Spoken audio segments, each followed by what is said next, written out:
हमारे जीवन के विभिन्न व्रत, पूजा, उपवास एवं अनुष्ठान देवी स्वाहा, भगवती स्वधा के बिना अधूरे माने जाते हैं। आखिर ऐसा क्यों? कौन है वो? क्या महत्व है इनका? जानिए आज हमारे साथ श्री ब्रह्म वैवर्त पुराण के प्रकृति खंड में लिखी इस दिव्य कथा के साथ। उससे पहले यदि आप चैनल पर नए हैं तो सब्सक्राइब ज़रूर कीजिए, क्योंकि हम यहाँ आपको अपने धर्म से जुड़ी दिव्य एवं पौराणिक कथाएं आपके लिए लेकर आए हैं।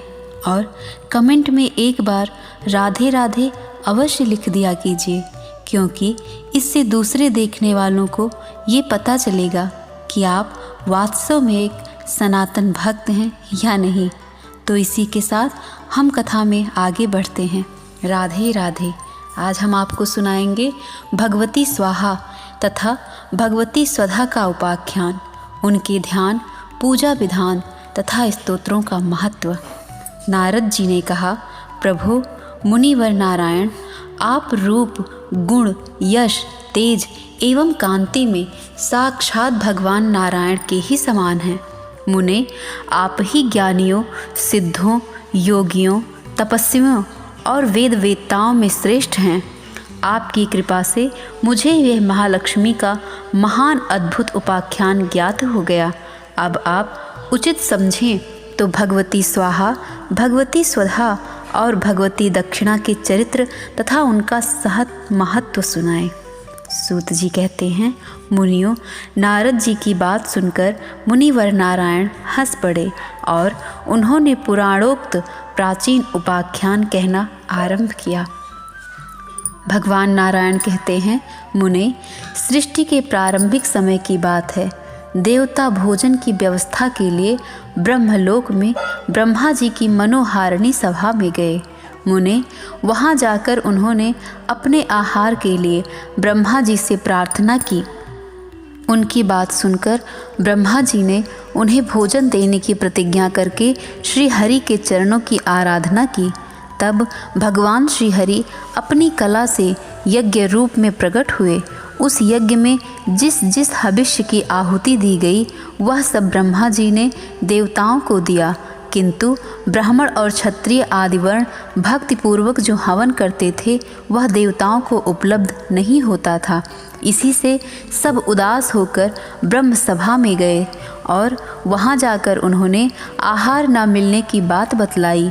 ब्रह्मा जी ने देवताओं की प्रार्थना सुनकर ध्यान के द्वारा भगवान श्री कृष्ण की शरण ली। फिर भगवान की आज्ञा से उन्होंने ध्यान के द्वारा ही मूल प्रकृति की पूजा की। तब सर्वशक्ति स्वरूपिणी भगवती प्रकृति अपनी कला द्वारा अग्नि की दाहिका शक्ति स्वाहा के रूप में प्रकट हुई। उन परम सुंदरी देवी के विग्रह की सुंदर श्याम कांति थी। वह मनोहारिणी देवी मुस्कुरा रही थी। भक्तों पर अनुग्रह करने के लिए व्यग्र चित्त वाली उन भगवती स्वाहा ने ब्रह्मा जी के सम्मुख उपस्थित होकर उनसे कहा, पद्मयोने, तुम वर मांगो। तदंतर ब्रह्मा जी ने भगवती का वचन सुनकर संभ्रम पूर्वक कहा। ब्रह्मा जी बोले, तुम अग्नि की दाहिका शक्ति तथा उनकी परम सुंदरी पत्नी होने की कृपा करो। तुम्हारे बिना अग्नि आहुतियों को भस्म करने में असमर्थ है। जो मानव मंत्र के अंत में तुम्हारे नाम का उच्चारण करके देवताओं के लिए हवनीय पदार्थ अर्पण करें, उनका वह हविष्य देवताओं को सहज ही उपलब्ध हो जाए। अंबिके, तुम अग्निदेव की सर्व संपत्त स्वरूपा एवं श्री रूपिणी गृह स्वामिनी बनो। देवता और मनुष्य सदा तुम्हारी पूजा करेंगे। ब्रह्मा जी की बात सुनकर भगवती स्वाहा देवी उदास हो गई। उन्होंने स्वयं ब्रह्मा जी से अपना अभिप्राय इस प्रकार व्यक्त किया। स्वाहा बोली, ब्रह्मन, मैं दीर्घ काल तक तपस्या करके भगवान श्री कृष्ण की सेवा सौभाग्य प्राप्त करूंगी। उन परब्रह्म भगवान श्री कृष्ण के अतिरिक्त जो कुछ भी है सब स्वप्न के समान भ्रम मात्र है। तुम जो जगत की सृष्टि करते हो, भगवान शंकर ने जो मृत्यु पर विजय प्राप्त की है, शेषनाग जो अखिल विश्व को धारण करते हैं, धर्म जो समस्त देहधारियों के साक्षी हैं, गणेश जी जो संपूर्ण देव समाज में सर्वप्रथम पूजा प्राप्त करते हैं, तथा जगदम्बा प्रकृति देवी जो सर्व पूज्या हुई हैं, यह सब उन भगवान श्री कृष्ण के कृपा प्रसाद का ही फल है। भगवान श्री कृष्ण के सेवक होने से ही ऋषियों और मुनियों का सर्वत्र सम्मान है।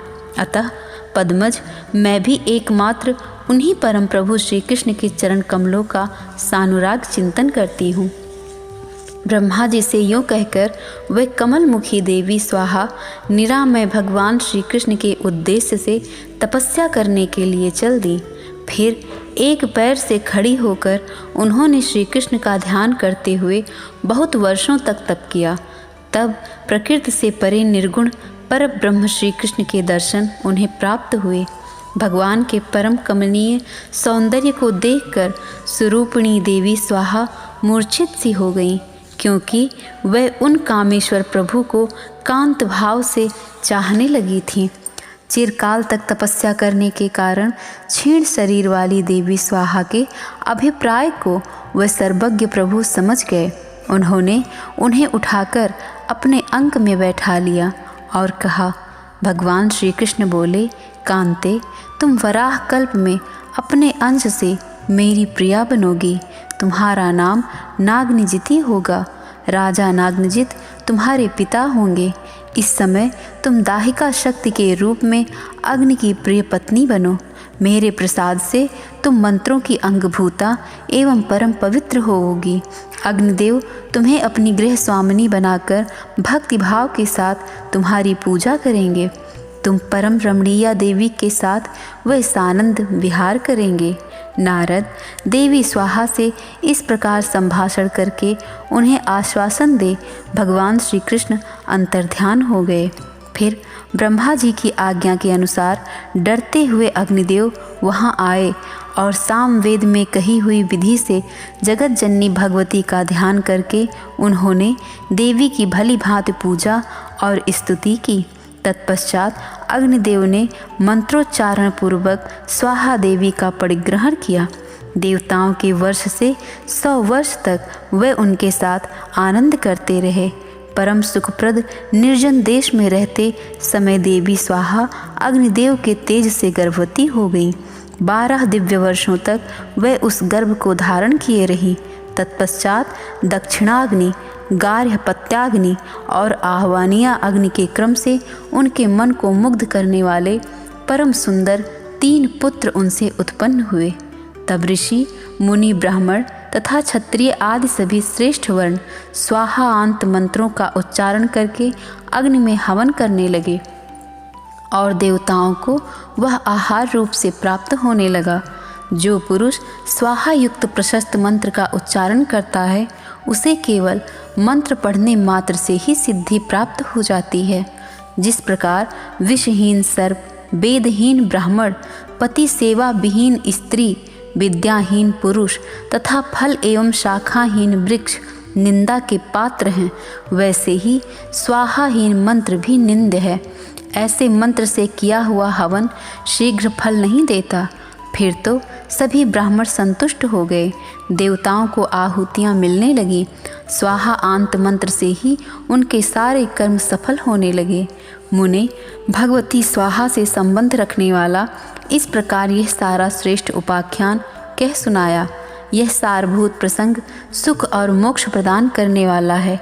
अब और क्या सुनना चाहते हो? नारद जी बोले, प्रभु मुनीश्वर, अब आप मुझे भगवती स्वधा का उपाख्यान सुनाइए। उसके पश्चात भगवान नारायण कहते हैं, मुने अब भगवती स्वधा का उत्तम उपाख्यान कहता हूँ, सुनो। यह पितरों के लिए तृप्तिप्रद एवं श्राद्धों के फल को बढ़ाने वाला है। जगत सृष्टा ब्रह्मा ने सृष्टि के आरंभ में 7 पितरों का सृजन किया। उनमें 4 तो मूर्तिमान थे और 3 तेजस स्वरूप थे। उन 7 सिद्ध स्वरूप मनोहर पितरों को देखकर उनके भोजन के लिए श्राद्ध तर्पण पूर्वक दिया हुआ पदार्थ निश्चित किया। तर्पणांत स्नान, श्राद्ध पर्यंत देव पूजन तथा त्रिकाल सध्यांत आहलिक कर्म, यह ब्राह्मणों का परम कर्तव्य है। यह बात श्रुति में प्रसिद्ध है। जो ब्राह्मण नित्य त्रिकाल संध्या, श्राद्ध, तर्पण, बलि, वैश्यदेव और वेद ध्वनि नहीं करता, उसे विषहीन सर्प के समान शक्तिहीन समझना चाहिए। नारद श्री हरि की सेवा से वंचित तथा भगवान को भोग लगाए बिना खाने वाला मनुष्य जीवन पर्यंत अपवित्र रहता है। उसे कोई भी शुभ कार्य करने का अधिकार नहीं है। इस प्रकार ब्रह्मा जी तो पितरों के आहारार्थ श्राद्ध आदि का विधान करके चले गए, परंतु ब्राह्मण आदि उनके लिए जो कुछ देते थे उसे पितर पाते नहीं थे। अतः वह सभी क्षुधा शांत न होने के कारण दुखी होकर ब्रह्मा जी की सभा में गए। उन्होंने वहाँ जाकर ब्रह्मा जी को सारी बातें बताई। तब उन महाभाग विधाता ने एक परम सुंदर मानसी कन्या प्रकट की। सैकड़ों चंद्रमा की प्रभा के समान मुख वाली वह देवी रूप और यौवन से संपन्न थी। उस साध्वी देवी में विद्या, गुण, बुद्धि और रूप सम्यक प्रकार से विद्यमान थे। श्वेत चंपा के समान उसका उज्ज्वल वर्ण था। वह रत्नमय भूषणों से विभूषित थी। मूल प्रकृति भगवती जगदम्बा की अंशभूता वह शुद्ध स्वरूपा देवी मंद मंद मुस्कुरा रही थी। वर देने वाली एवं कल्याण रूपिणी उस सुंदरी का नाम स्वधा रखा गया। भगवती लक्ष्मी के सभी शुभ लक्षण उसमें विराजमान थे। उसके दांत बड़े सुंदर थे। वह अपने चरण कमलों को शतदल कमल पर रखी हुई थी। उसके मुख और नेत्र विकसित कमल के सदृश सुंदर थे। उसे पितरों की पत्नी बनाया गया। ब्रह्मा जी ने पितरों को संतुष्ट करने के लिए यह तुष्ट स्वरूपिणी पत्नी उन्हें सौंप दी। साथ ही अंत में स्वधा लगाकर मंत्रों का उच्चारण करके पितरों के उद्देश्य से पदार्थ अर्पण करना चाहिए, यह गोपनीय बात भी ब्राह्मणों को बतला दी। तब से ब्राह्मण उस क्रम से पितरों को कव्य प्रदान करने लगे। यों देवताओं के लिए वस्तुदान में स्वाहा और पितरों के लिए स्वधा शब्द का उच्चारण श्रेष्ठ माना जाने लगा। सभी कर्मों यज्ञों में दक्षिणा उत्तम मानी गई है। दक्षिणाहीन यज्ञ नष्ट प्राय कहा गया है।